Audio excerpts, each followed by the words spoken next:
Hello, beautiful beings. This video is for anybody on their spiritual path, light workers, energy healers, empaths, rainbow warriors, that are just sick of holding on, sick of pushing, forcing, manipulating, having to feel like they have to maneuver and orchestrate everything in life. You know, a lot of us were put in situations as kids and being raised in situations where we had to grow up faster than we really wanted to. And when we are put in a place like that, it means that we're fiercely and strongly independent.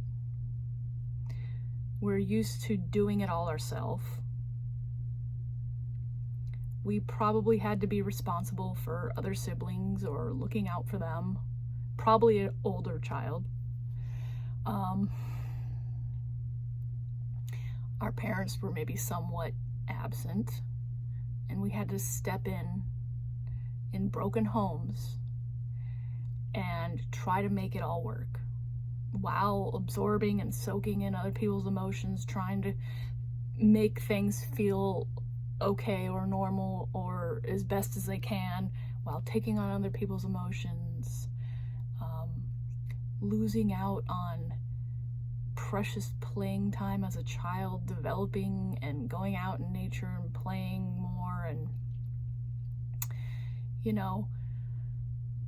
getting out there and doing all the stuff kids do. We had to grow up really fast. We're the latchkey kids oftentimes, super sensitive, and just with all the chaos of all our upbringing going on,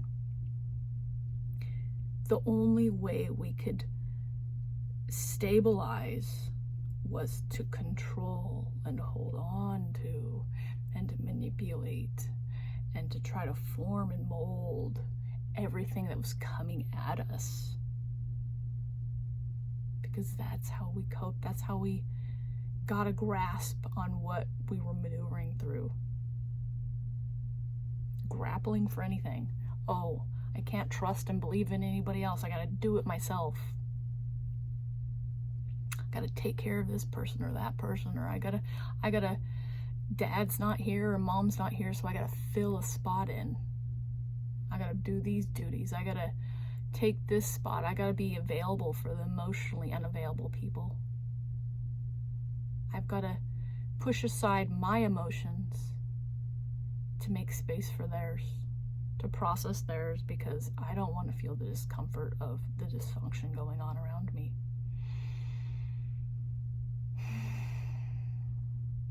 I remember being pissed off for a long time because I was the older child and I came from a broken family, and I had to take that responsibility, and I was watching my brothers a lot, and it just pissed me off because I wanted to go play with my friends. I wanted to be out in nature, do my own thing. I didn't want to have my brothers tag along.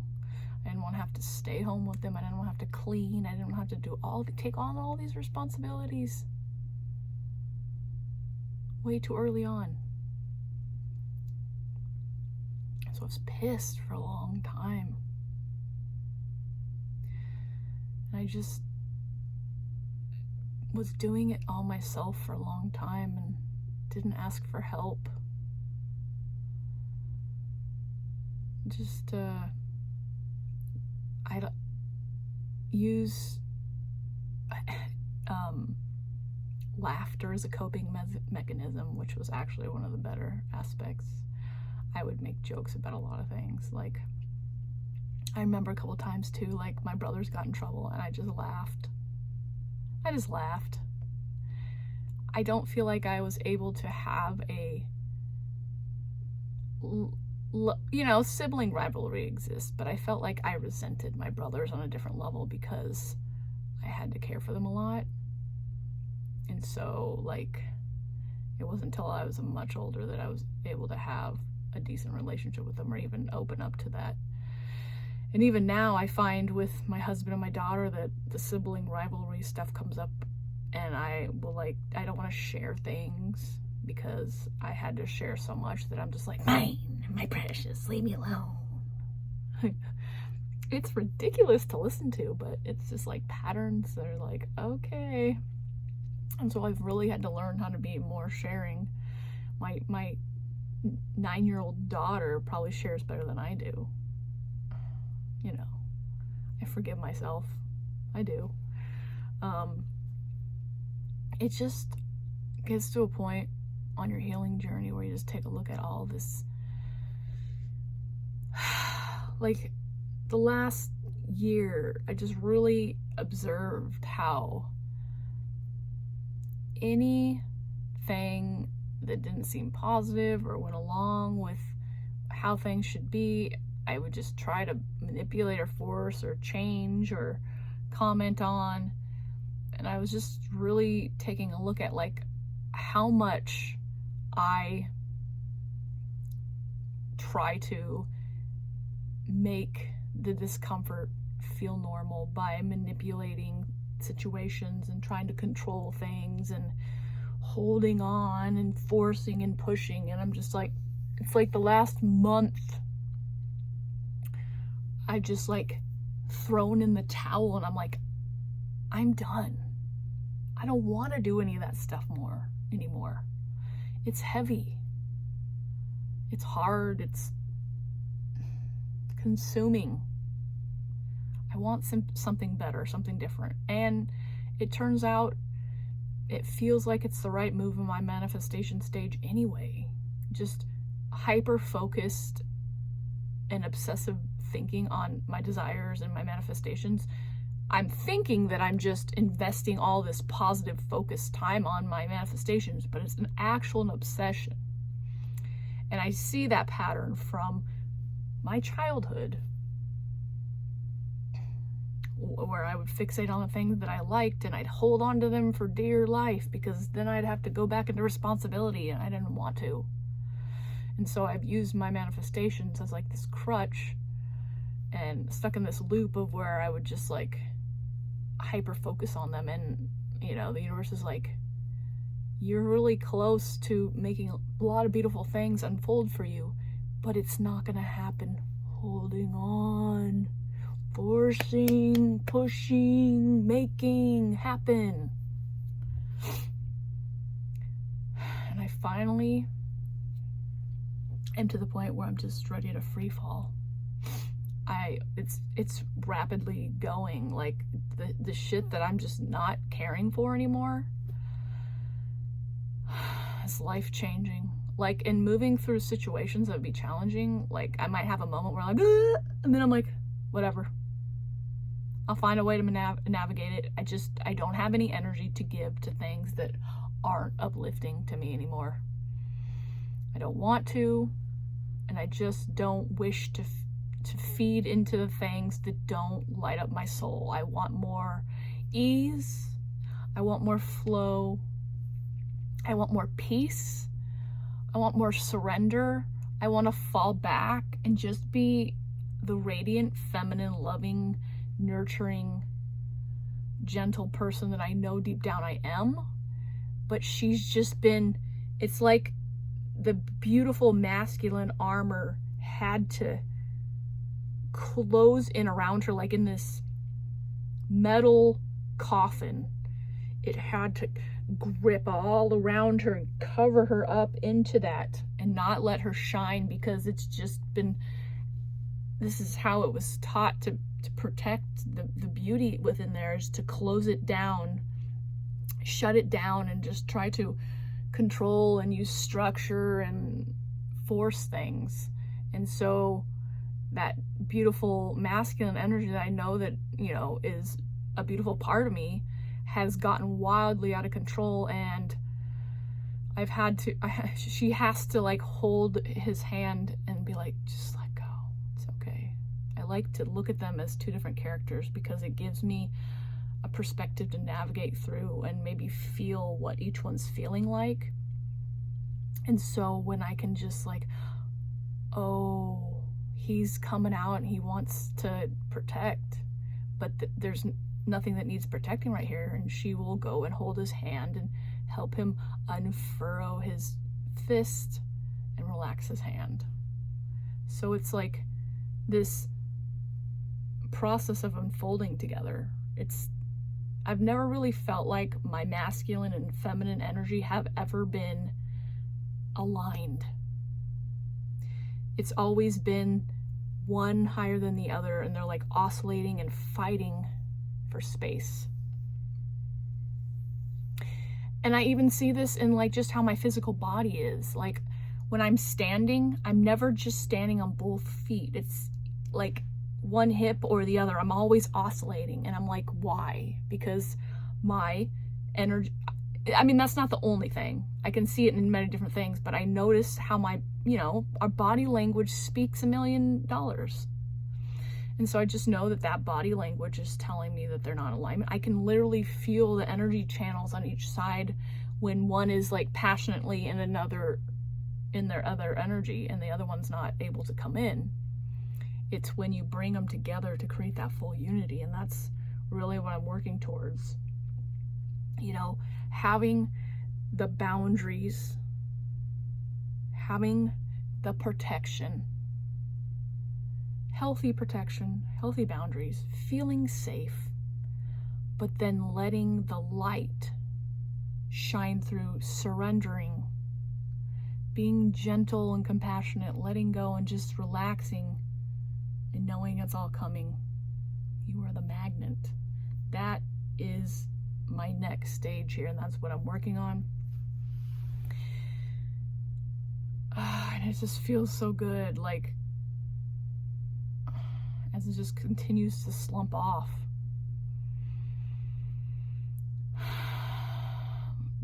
There's deep letting go and surrendering, and just I'm done. I let go. I hand it over to you. I'm done. It's like this sigh. I choose not to invest my energy in that anymore. It's like that fight to stay alive, to keep the energy the way it needs to be, to maintain order and chaos. No. The way I do that is I go with the flow. And when the chaos shows up, I hold it in stillness and peace. I can sit here and feel peaceful when my body has got 1 million things going on with it. That's a practice. I've really been focusing on that too, because you know what? It's easy to let the body win on how it feels. So easy. Like anxious energy, I pick at my fingers and jostle my legs back and forth, pick at myself. It's so easy to just let that anxious, chaotic energy, whatever you're processing and releasing going on in your body, to just take over. But it feels so good to just be still with it. Focus on your heart. And finding where you can have compassion for situations that you might not have had before with the oscillating energies. I've got a husband, a child, 2 dogs, and a cat in my household. And I feel like sometimes the oscillating energies and just that can be challenging. But the more you let go of the flow and then try to find a way to maneuver through it and flow through it without controlling the situation, is a whole different ball game. Like, how do you direct things and learn from your mistakes and change things without controlling them? Whew. You learn different ways to do it. Oh, here's a learning experience. Wasn't my favorite? No. How could I improve? Oh, how about this? And try it.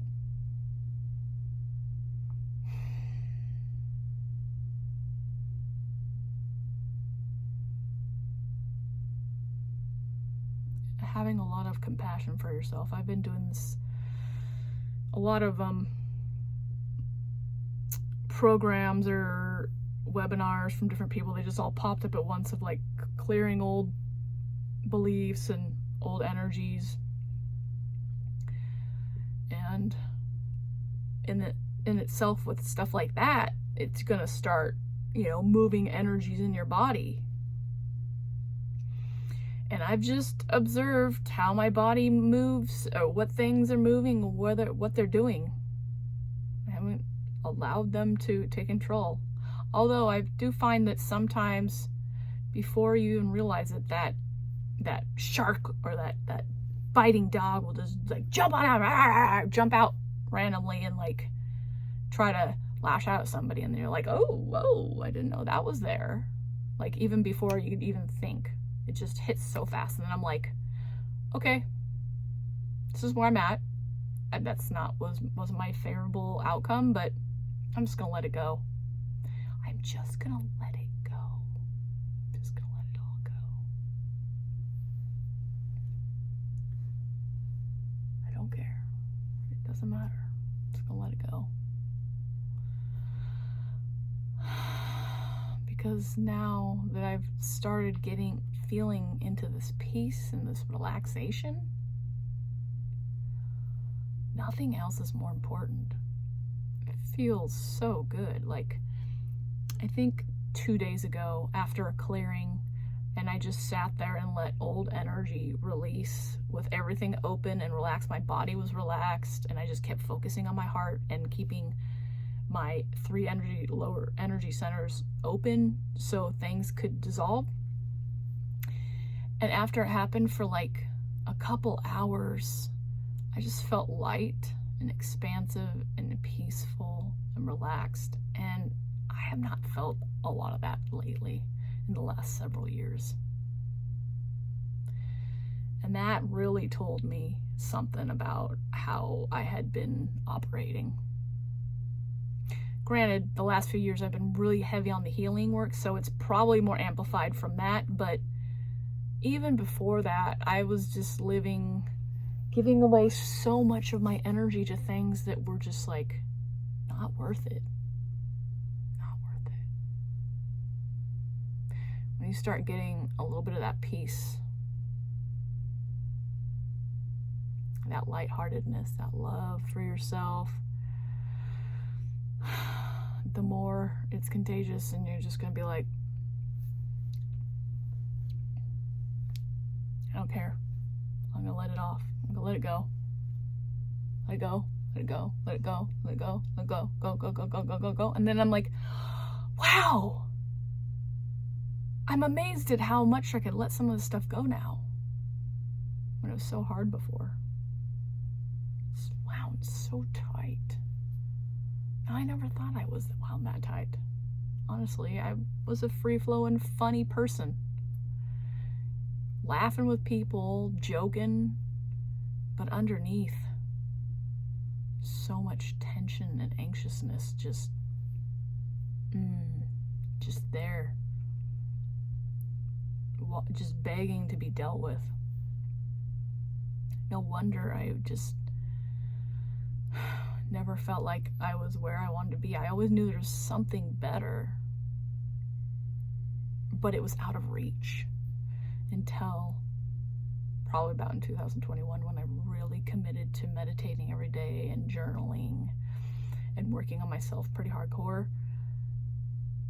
Then I could start seeing the beautiful labors of that work and seeing underneath all of it, if I just kept going, eventually I was going to get to a place where I could effortlessly flow with life. And apparently that's a sweet spot for manifesting too. Because that got heavy too, you know. You have your desires and your manifestations, and they're important, you know. You have a destiny, you have ideas that were put into you from the Creator, and they're not wrong. But when you just think that you need to force and push them, and you think you're doing the laws of attraction, but you're not, it gets exhausting. I think this is really the theme of this video, is being like so forceful and controlling things and being tightly wound, and it's exhausting. And there's a better way. We can be peaceful and relaxed and manifest with grace and ease. And now that I think about it, back in 2015, when I had a huge influx of growth spiritually and with my wealth as well, and busting through some barriers, I was peaceful before my next round of chaos, but I had a spout of that peacefulness and I totally forgot about it till now. So there's like these beautiful parallels where I'm like, oh yeah, I remember. Now I'm coming back to these bits and pieces of me that were vital for me to get back to continue on the spiral. So I open this up for you. Share in the comments. Are you similar? You got a lot of similarities here. Are you latchkey kid? Were you the older sibling? Or maybe you're the middle sibling and you still had some of that going on, or you had to be responsible for your parents or your siblings and you took on too much and, you know, kind of didn't get as much childhood that you wanted, kind of had to grow up too fast, kind of felt abandoned in certain ways. Well, let me know in the comments about your experience, like how you navigated through it, what you did, and how you're finding peace now, how you're unwinding that tightness, that control, that force, that push from all the stimulations of everything going around you. How are you opening up to it now? All right, beautiful beings, it's been a pleasure to be here. It's Tanya Rainbow Horse here. Till the next video, love and laughter.